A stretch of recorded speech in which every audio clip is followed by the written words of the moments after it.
यानी हमारे सभी मित्रों, सभी को सादर नमस्कार।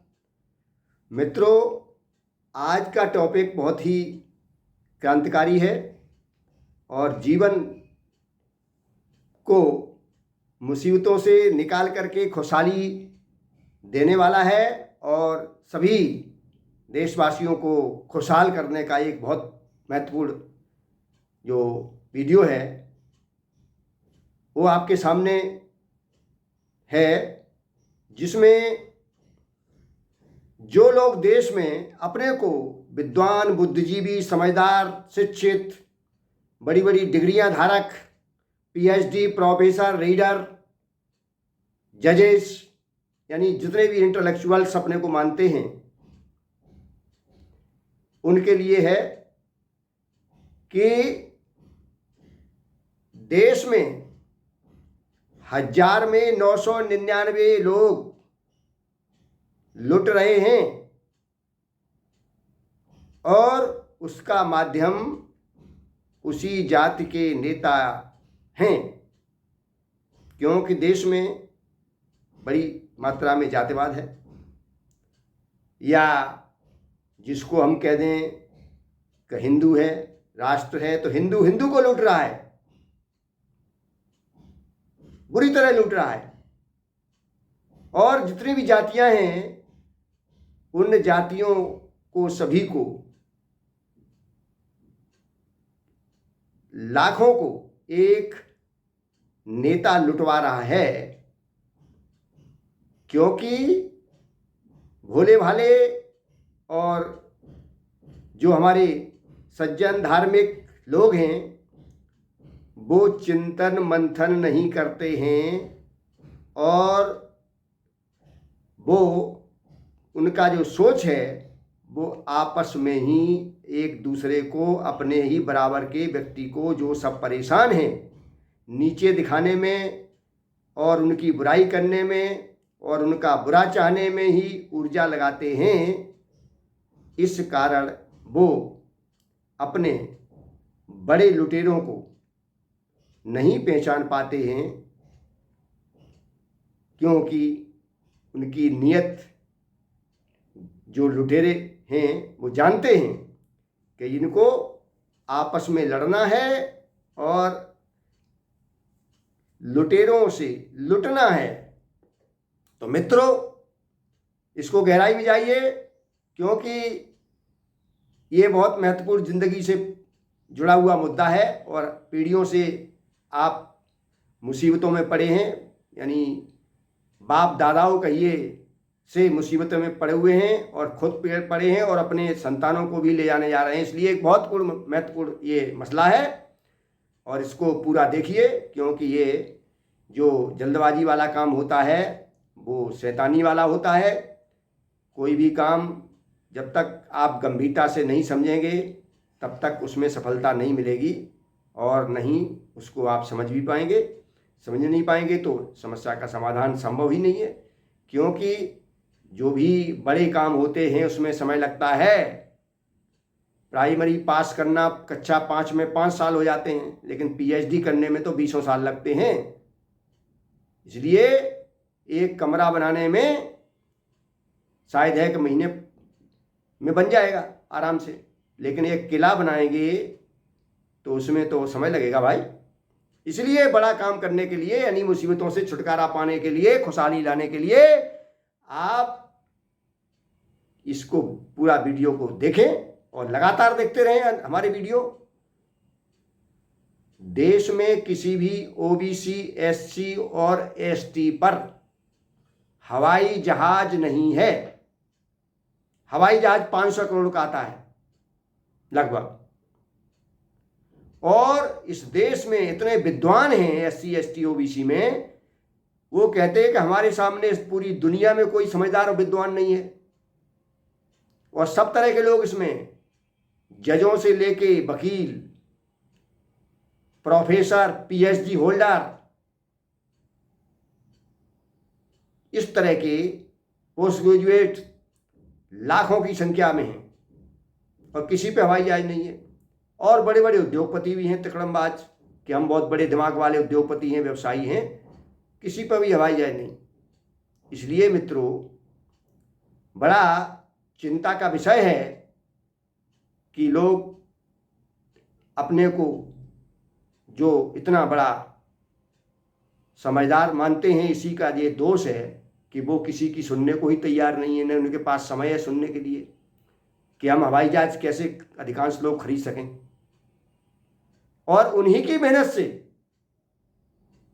जो ये शोषित पीड़ित लोग हैं, जिनकी आमदनी 50,000 रुपये महीना तक है, वो कहीं 100 में एक आदमी मिलेगा, 99 लोगों की तो 50,000 रुपये महीने से कम है। ये हम लगभग सभी वीडियो में जागृत करते हैं, लोग समझ जाएं। और ये सभी लोग जो हैं अपनी कमाई का आधा टैक्स, आधी जो कीमत होती है वो सरकार के पास जाती है इसकी, क्योंकि कई जगह टैक्स लगता है। इसको बार बार मैं इसीलिए रिपीट करता हूं कि असलियत समझ जाइए, बार बार समझाएंगे तो कहीं शायद है कुछ नए लोग भी मिलते हैं जिनको पता नहीं होता, वो भी सुन लेते हैं, पुराने को फिर दोबारा सुनना ही चाहिए। और तर्क वितर्क करें, संशय करें, शंकाएं करें कि जो सामान बनता है कहीं भी फैक्ट्रियों में, पहले उसमें जो रजिस्ट्री फीस लगती है ज़मीन खरीदने में, डेवलपमेंट फीस लगती है इंडस्ट्रियल एरिया में प्लॉट की, जिसमें आपको फैक्ट्री डालनी है, फिर बिल्डिंग बनती है, बिल्डिंग में रॉ मटेरियल लगता है, ईंट, सीमेंट, पत्थर, लोहा आदि लगता है, उनमें ऑलरेडी जीएसटी जुड़ा होता है। ईंट बनती है कोयले से, तो कोयले में जीएसटी लगा होता है, फिर ईंट में शामिल हो जाता है वो। इसी तरह हर आइटम में जो भी आप सीमेंट, लोहा जो भी खरीदेंगे उसमें सब में पहले से जीएसटी जुड़ा हुआ है, 2 बार जुड़ जाता है जब तक उसे खरीदेंगे आप। और उसके बाद वो सारा जुड़ के जो जाता है, वो फैक्ट्री में जो सामान तैयार करता है उसमें उसकी कीमत जुड़ जाती है ऑलरेडी, और उसके बाद उत्पादन कर और जीएसटी लगता है। तो कुछ समझ लीजिए आप कि आधे से ज़्यादा हर व्यक्ति हर चीज़ पर जीएसटी दे रहा है, जो सरकार के पास लाखों करोड़ इकट्ठी होती है। और इसी लाखों करोड़ से लोग हजारों करोड़ कमीशन लेके, कुछ ही लोग, थोड़ी सी संख्या में बड़े लुटेरे, 1 करोड़ में एक, यानी लगभग 100 सवा 100 लुटेरे बड़े लुटेरे हैं। उनमें से भी बड़े लुटेरे और गिनती की जाए टॉप 10, टॉप 20, तो आप खुद समझ लीजिए टॉप 10 वाले भी हैं, टॉप 20 वाले भी हैं। तो इनके पास पैसा कहां से आता है, इसको समझना है मुख्य रूप से। ये पैसा सब गरीबों का है। कोई मुख्यमंत्री, कोई प्रधानमंत्री, कोई उद्योगपति अपने कोई पिताजी के यानी फोर फादर से लेके पैसा लेके नहीं आया। कहां से पैसा आ गया उसके पास इतना? ये धीरे धीरे सत्ता में कब्जा करना और अपने तमाम तिकड़मी हथकंडों से पब्लिक को, भोले भाले सज्जन लोगों को गुमराह करना उनका काम है। तो हमेशा हजारों साल से रहा है, इसमें कोई दो राय नहीं है। लेकिन जो लोग समझदार हैं, बुद्धिजीवी, विद्वान हैं, डेमोक्रेसी है, पहले राजतंत्र था, पहले तलवारें चलती थीं, भाला, बर्छी, तमाम हथियार प्रयोग किए जाते थे, मल्ल युद्ध होते थे। लेकिन आज बुद्धि का युद्ध है, आज समझदारी का युद्ध है। आज हमको समझदारी और बुद्धि से काम लेना है। डेमोक्रेसी है, प्रजातंत्र है। जो वोट एक गरीब से गरीब, कमजोर से कमजोर व्यक्ति का है, अपाहिज का भी है, वही वोट देश के सबसे बड़े उद्योगपति और देश के सबसे बड़ी सत्ता में बैठे आदमी का बराबर की ताकत वाला वोट है। इसको समझिए। फिर जो लोग तमाम डिग्रियां लिए हुए हैं, जो हमने पहले ही बता चुका हूं, जो डिग्रियां लिए हुए, बड़ी से बड़ी डिग्रियां, जितनी बड़ी डिग्रियां हो सकती हैं इस धरती पे, और किसी पर हवाई जहाज नहीं है, बड़ी संख्या में लोग हैं और वो सब लुट रहे हैं, वो सब लुट रहे हैं, बड़ी संख्या में लुट रहे हैं। और लूटने वाले पूरे देश में बता ही चुका हूं, 100-150 और 10 जो टॉप 10। तो अपना अहंकार, अपना घमंड जो है उसको तोड़िए, छोड़िए और अपने को समझदार की गिनती में लाइए आप लुट रहे हैं, पीढ़ियों से लुटते रहे हैं और संतानों को भी लुटवाने का काम कर रहे हैं और आप अपने को समझदार कह रहे हैं। वाह भैया, इसको जरा थोड़ा तो चिंतन करो भाई, क्योंकि आप ही दोषी हैं। डेमोक्रेसी का मतलब है कि जो जनता की ताकत है वो सबसे बड़ी ताकत बहुमत होती है, और बहुमत लुट रहा है, और छोटा मोटा बहुमत नहीं। जिसकी आमदनी 1 लाख रुपए महीना भी है, किसी भी तरह नंबर 1, नंबर 2, नंबर 4, नंबर 10 जितने भी, वो भी अपना गुजारा बड़ी मुश्किल में कर पा रहा, गाड़ी मेंटेन नहीं कर पा रहा। उसके घर में 20, 30, 40 लाख इलाज को लग जाएंगे तो कर्जा हो जाएगा और वो भी तबाह हो जाएगा, वो गरीबी रेखा के नीचे आ जाएगा। आ जा रहे हैं, सरकारी रिपोर्टें हैं, करोड़ों लोग गरीबी की रेखा में चले गए। कौन कब चला जाएगा कोई पता नहीं, और अपने आप को समझदार कहते हैं, अपने आप को विद्वान कहते हैं। देश में पार्लियामेंट की रिपोर्ट है क्वेश्चन के आंसर में कि देश में महंगे इलाज के कारण 19 करोड़ लोग गरीबी की रेखा में चले जाते हैं और 17 करोड़ लोग दूषित पानी पीने से गंभीर बीमारियों के शिकार हो जाते हैं। ये भारत सरकार की पार्लियामेंट में क्वेश्चन की जो जानकारी उत्तर दिया गया है उसकी रिपोर्ट है। मित्रों, आप कैसे लुट रहे हैं और आपके नेता प्रतिनिधि अपनी बिरादरी को कैसे लुटवा रहे हैं और उनको क्या देते हैं, तो जो लाखों से लुटवा के तब 1 रुपया दे देते हैं। तो इसको समझना पड़ेगा, ये बहुत गंभीर मुद्दा है, नहीं तो आपकी समझदारी बेकार है। हमारी ड्यूटी है बताने की। इस देश में इतिहास में बुद्ध आए, फुले आए, कबीर आए, गुरु नानक आए, रहीम आए, अपनी बात को कह गए, और भी तमाम विद्वान आए, कार्ल मार्क्स आदि आदि, ऋषि मुनि भी आए, वो भी कह गए। ऋषि मुनि के दूसरे का हिस्सा मत लो। जो जिनको हिंदू कहते हैं और जो अपने को कहते हैं हम वैदिक संस्कृति वाले हैं, तो वेद का सर्वश्रेष्ठ उपनिषद और उसका सर्वश्रेष्ठ मंत्र पढ़ लें। पहला ही है जो नेट पर निकाल सकते हैं आप। ओम ईशावास्यम इदम सर्वम यद किंच जगत्याम जगत तेन तिक्तेन गुंजी था माँ गृधा कस्मिश्चित। इसका सीधा अर्थ है, इस संसार में जो कुछ भी है उसमें ईश्वर का वास है, यानी एनर्जी है, ऊर्जा है, जो प्रतिपल भौतिक संसार को संचालित कर रही है। दुनिया की ऐसी कोई वस्तु नहीं है जिसमें प्रतिपल परिवर्तित नहीं हो रहा है, इसलिए वो एनर्जी सब में है, वही ईश्वर है। इसलिए किसी भी वस्तु का त्याग पूर्वक उपभोग करो। गरीब में भी ईश्वर है, गरीब में भी एनर्जी है, लुटेरे में भी एनर्जी है, लुटने वाले में भी एनर्जी है। तो जीवन इसलिए मिला है, हमारे ऋषि मुनियों ने निष्कर्ष निकाला है। जो वैदिक धर्म को मानते हैं, कहते हैं हम वैदिक धर्म वाले, हमारा पुराना धर्म है, तो उसी को मानो भाई। हम कहाँ कह रहे कि हमारी मानिए, उसी को मानिए। तो श्लोक साफ कहता है कि किसी भी वस्तु का उपयोग त्याग पूर्वक करो, मतलब कम से कम उसका करो, और जो स्टोर मत करो, जो दूसरों का हिस्सा आप छीन कर, लूट कर, तिकड़म बना के, धोखाधड़ी से, चालाकी से उसका हिस्सा अपने पास इकट्ठा करते हैं, जिससे उसको कष्ट होता है, परेशानी होती है। ये अन्याय अधर्म है।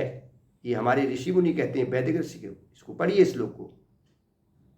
तो मित्रों, ये जो अभियान है जन जागरण का, हमारी ड्यूटी है, पूरी कर रहा हूं।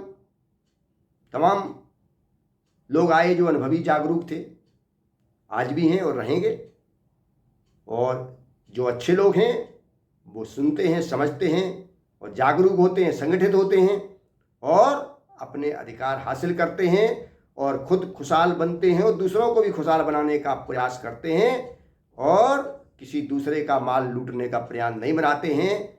और जो पैसे वालों की स्थिति जो बताई गई है, ये आज आप सब देख रहे हैं कि लूट तंत्र क्यों हो रहा है, और ये तंत्र सभी समझ रहे हैं, ये कमी शिक्षित, बुद्धिजीवी, विद्वान, बेरोजगार कहे जाने वालों लोगों की है। ये अपने को डिग्रियां लिए हुए उनकी जिम्मेवारी है। इस देश में 10 करोड़ लगभग शिक्षित बेरोजगार हैं और वो 10 करोड़ लोग लगभग एक परिवार वाले, खानदान, मित्र, रिश्तेदार जोड़ लो तो लगभग 10 लोगों से कम जुड़ा है। तो 10 करोड़ इंटू 10 कितना हो गए? 100 करोड़। तो 100 करोड़ लोग उन 10 करोड़ शिक्षित बेरोजगारों से जुड़े हुए हैं। लेकिन वो शिक्षित बेरोजगार कर क्या रहे हैं? लाखों रुपए माँ बाप ने उनको खून पसीने की कमाई, कर्जा लेके, मुसीबतें उठा के, कहीं से नहीं है तो मांग के, कैसे कैसे जलालत की जिंदगी जी के गिड़गिड़ा के उनको पैसे दिए। घरेलू सामान बेच के, छोटा मोटा जो उन पर जेवर था वो बेच के, आभूषण अपने माँ बहनों ने बेचे और लोगों को पढ़ाया, जमीनें गिरवी रखी। वो कर क्या रहे हैं? किस बात के पढ़े लिखे हैं? इससे तो पढ़े लिखे नहीं होते तो भी अच्छा था कि रुपया तो खर्च नहीं होता, समय तो बर्बाद नहीं होता। इसीलिए बहुत से लोग नहीं पढ़ाना चाह रहे ज़्यादा आगे, गरीब लोग। तो जब पढ़े लिखे हैं तो डेमोक्रेसी नहीं जानते तो किस बात के पढ़े लिखे हैं? इस देश के अंदर 20 लाख एडवोकेट हैं, वो संविधान पढ़े हैं, कानून पढ़े हैं, डेमोक्रेसी पढ़े हैं, और उनको होश नहीं है। जो 90% लोग 50,000 रुपये महीने तक में गुजारा कर रहे हैं एडवोकेट। 50% एडवोकेट तो ऐसे हैं जो 20,000 रुपये महीना भी नहीं इनको मिल पा रहे हैं इस तंत्र में। लेकिन वो संगठन की बात नहीं करते हैं। अहंकार भरा पड़ा है कि हम उसके सामने क्यों झुकेंगे, हम उससे क्या कम हैं, उससे छोटे हैं क्या, और हैं कुछ भी नहीं। और अकड़ में इतने हैं कि उनकी अकड़ का तो कोई ठिकाना ही नहीं है। अकड़ का तो कोई कहिए कि एक पैमाना ही नहीं है कि कितनी अकड़ है। तो भाइयों, समझदार लोग समझिए और अपनी अकड़ छोड़िए, संगठित होइए, चिंतन मंथन करिए। हमारे शिविर लगातार चलते रहते हैं प्रशिक्षण के, 2 दिन, 3 दिन, 5 दिन। और संगठन है भारतीय मतदाता जागरूकता महासंघ, राष्ट्रीय आर्थिक सामाजिक न्याय मोर्चा, विकास फाउंडेशन एवं तमाम सारे हमारे ओबीसी फ्रंट ऑफ इंडिया, तमाम सारे देश के संगठन हैं जो इस संगठन में, इस अभियान में काम कर रहे हैं। और निश्चित रूप से तेजी से लोग जाग रहे हैं और अपने अधिकार लेंगे। और अब वही पार्लियामेंट और विधानसभाओं में आगे जाएंगे जो एग्रीमेंट करेंगे, एफिडेविट करने देंगे कि जो सुविधाएं हमको मिल रही हैं हमारे परिवार को, महंगे इलाज, महंगा शिक्षा, महंगे मकान की, और वो सुविधाएं हम अपने क्षेत्र के मतदाताओं को सभी को उपलब्ध कराएंगे। देश में पैसे की कमी नहीं है, जो बताएगा उसको सबको जवाब मिलेगा, रिकॉर्ड में मिलेगा। इसको राम जेठमलानी, जो सुप्रीम कोर्ट के सबसे बड़े वकील, इंडिया के ऐतिहासिक वकील रहे हैं, राज्यसभा में भी रहे, लॉ मिनिस्टर भी रहे इंडिया के, उन्होंने जो कांग्रेस और भारतीय जनता पार्टी जो दोनों देश को चलाती रही हैं, उन दोनों के लीडरों के सामने प्रश्न रखा था कि ब्लैक मनी, इतना देश के अंदर काला धन है, इसको क्यों नहीं लाते हैं? और इसमें दोनों पार्टियां चुप हैं, क्योंकि जो उद्योगपति कांग्रेस के जमाने में थे वो भारतीय जनता पार्टी के जमाने में है, कोई नए नहीं आ गए कहीं से। इसी तरह से जो पार्टियों के बहुत से लीडर हैं, सैकड़ों की संख्या में एमपी, एमएलए, लीडर, वो जो कांग्रेस में थे वो भारतीय जनता पार्टी में आ गए। इसलिए समझदार मित्रों, समझदारी से काम लीजिए और जनता जागरूक होइए और इनको कंट्रोल करिए, तभी आप शिक्षित और समझदार, पढ़े लिखे कहे जाएंगे और अपना जीवन सार्थक बनाएंगे। और नहीं तो अपना जीवन नरक में जिएंगे और अपनी संतानों के लिए भी नरक तैयार करेंगे। हम तो इस दुनिया में आए और चले जाएंगे। अपनी बात कह के इसमें हमको अपनी ड्यूटी पूरी करना है, इसलिए हम अपनी बात अंतिम क्षणों तक लोगों को कहते रहेंगे, जगाते रहेंगे, प्रयास करते रहेंगे। इसलिए मित्रों, बाकी आप स्वयं समझदार हैं, आप और अच्छा बता सकते हैं तो हमको बताइए, राय दीजिए, हम उसका अनुकरण करेंगे और मित्रों से करवाएंगे, देश भर में करवाएंगे। आप अपने विचार सुझाव भेजिए। हमारा नंबर है 9711539237, यानी 9711539237। महेश मानव, लक्ष्मी नगर, दिल्ली।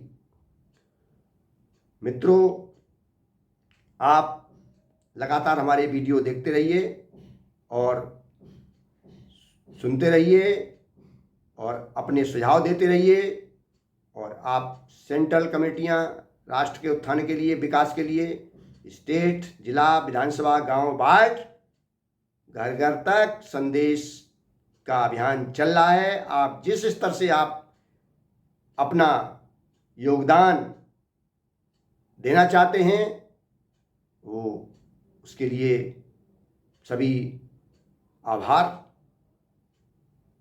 व्यक्त करते हैं, क्योंकि कुछ ही लोग समझदार महत्वपूर्ण होते हैं, उनके पीछे फिर लोग चलने लगते हैं। सत्य के साथ हमेशा सत्य की जीत हुई है और सत्य की जीत होगी। कोई दुनिया की ताकत नहीं कि उसे रोक ले। इसलिए राजतंत्र गया, अंग्रेज तंत्र गया, जमींदारी गई, सती प्रथा गई, दास प्रथा गई, अनटचेबिलिटी अछूत प्रथा गई, तो ये शोषण तंत्र की, भ्रष्टाचार की प्रथा भी जाएगी और जा रही है। आप अपनी जिम्मेवारी समझिए, दूसरों को दोष मत दीजिए।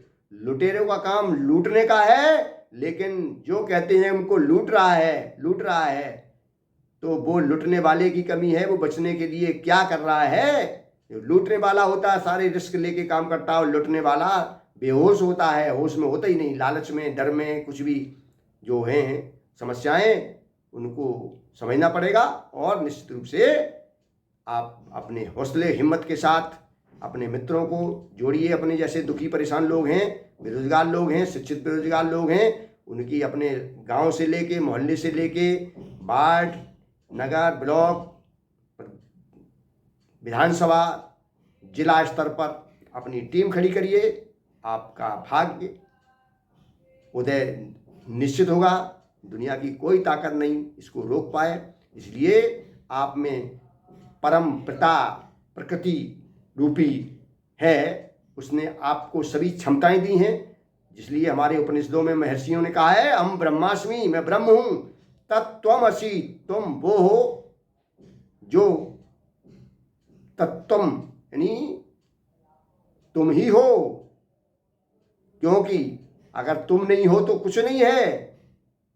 जैसे कबीर ने कहा है कि बूंद समाई समुद्र में ये लखे सब कोई, लेकिन समुद्र समाया बूंद में ये लखे बिरला कोई। यानी समुद्र बूंद में समा गया है, इसको समझिए।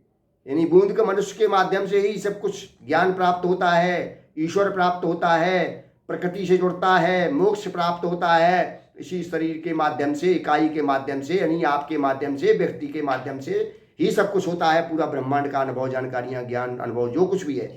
तो ये जिसको, ये ऋषि मुनियों को, जैसे ज्ञान वैज्ञानिकों को हो गया, उसने नई नई चीजें दी हैं, तो वो पूरा ज्ञान, पूरा ब्रह्मांड, पूरा समुद्र एक बूंद रूपी शरीर में समा गया है। इसलिए आप अपने को कमजोर मत समझिए, अच्छे लोगों का साथ लीजिए और सहयोग लीजिए, अच्छी नीयत से काम करिए। जब आप अच्छी नीयत से काम करेंगे तो निश्चित रूप से आपका भला होना है। आपकी नीयत खराब होगी तो निश्चित रूप से आपका बुरा होना ही है। और लगातार वीडियो देखते रहिए और लोगों को फॉरवर्ड करते रहिए, जिससे और लोगों को भी जानकारी मिले। और सब्सक्राइब भी कराते रहिए, लाइक कराते रहिए। बहुत बहुत धन्यवाद, बहुत बहुत आभार। सभी को पुनः नमस्कार।